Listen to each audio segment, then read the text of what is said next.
Le mardi 12 janvier 2010, à 16h45, un tremblement de terre d'une violence inouïe a dévasté la ville de Port-au-Prince, capitale d'Haïti, et tué plus de 250 000 personnes.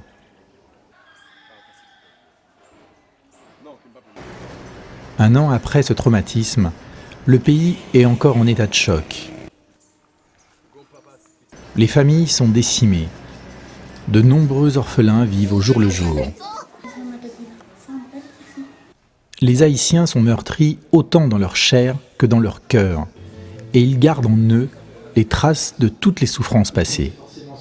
Pour éviter de trop souffrir, ils se coupent de leurs émotions, comme s'ils vivaient à côté de leur corps, sans être totalement dedans pour éviter la douleur.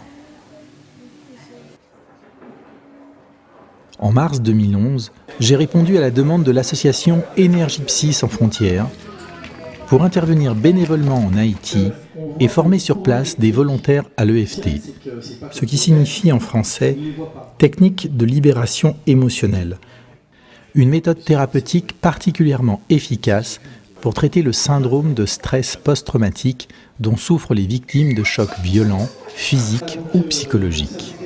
J'ai vécu un événement. Durant une semaine, j'ai enseigné l'EFT à près de 300 personnes et nous avons réalisé, avec Claudie Caufour, présidente de l'association, de nombreuses consultations en face à face. Le séminaire s'est déroulé sous une tente car plusieurs participants ne pouvaient alors supporter d'être enfermés dans un bâtiment suite au traumatisme du tremblement de terre. Nous avons réalisé également une évaluation psychologique selon une méthode validée, dite PCLS, qui montre l'intérêt de cette technique pour la population haïtienne. En moyenne, le syndrome de stress post-traumatique a diminué de près de 60% pour le groupe, après seulement 3 séances collectives.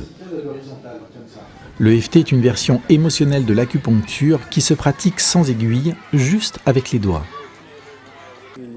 L'EFT permet de réduire rapidement et de manière définitive les problèmes d'ordre émotionnel comme l'état de stress post-traumatique, mais aussi de traiter les deuils non résolus, la honte de soi, la culpabilité qui peut être ressentie par les survivants, mais aussi certaines douleurs chroniques, comme par exemple celle du membre fantôme.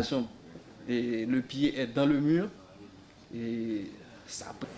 J'ai eu ainsi l'occasion de travailler avec un jeune homme sur la douleur de la jambe droite qu'il a perdue durant le drame. Nous avons également travaillé avec les enfants de 2 orphelinats afin de leur permettre de raconter leur histoire et de calmer leurs peurs et leurs angoisses qui se manifestent la nuit. Les personnes en charge de ces enfants depuis une année ont été surprises de voir certains enfants se réassocier sous leurs yeux, renouer avec leurs émotions, pleurer, puis retrouver le calme. Ainsi, suite à une séance d'EFT, une petite fille de 10 ans qui ne parlait plus depuis 1 an nous a raconté son histoire pour la première fois, en nous expliquant que sa maman a été ensevelie devant ses yeux sous les décombres d'un immeuble qui s'est écroulé sur elle. Nous avons profité de l'aide d'un ours en peluche pour créer le lien avec les enfants et faciliter ainsi leur expression orale. Nous avons créé une comptine en créole haïtien pour qu'ils puissent chaque soir faire tous ensemble une séance d'EFT en s'amusant.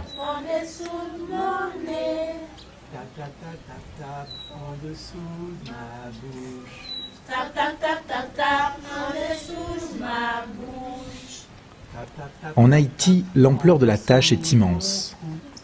Il reste de très nombreuses personnes à aider et à former sur place, psychologues, soignants et particuliers, afin de développer les thérapies énergétiques telles que l'EFT.